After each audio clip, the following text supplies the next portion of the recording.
Vader, in die machtige naam van Jesus.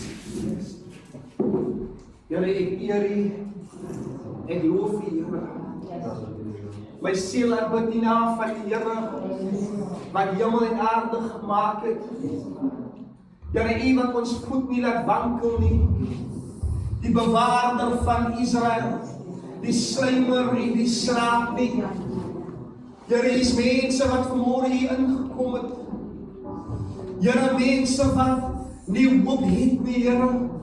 Mense wat moontlik nie weet waar toe hulle op pad is nie. Maar soos die woord al reeds uitgegaan het, Here, bring ons weer in lyn, Here, met die woord. Bring ons weer in lyn met die plan wat U vir ons lewe het, Here.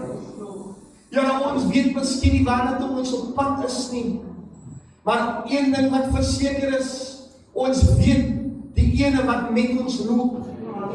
Ons ken die een wat met ons stap. Here, U stap met ons in die valleie van dood, Here.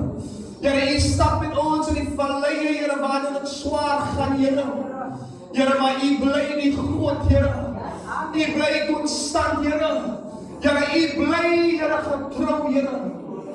En Here, ek weet dat U het vanmôre hierdie woord gegee om vanmôre met hierdie gemeente te kan spreek, Here. Here, my Vader, Here, elke, Here, been, my Vader. Here, elke, my Vader, Here, hart van klip, Here. Here, wat die Here, my Vader, Here, vanmôre, Here, bereik, Here. Here, dat hulle hierdie woord kan aanneem, Here. Van hierdie woord, Here, die Here vanmôre gestuur, Here, in hierdie kerk. Here, my Vader, Here, om gesond te maak, Here.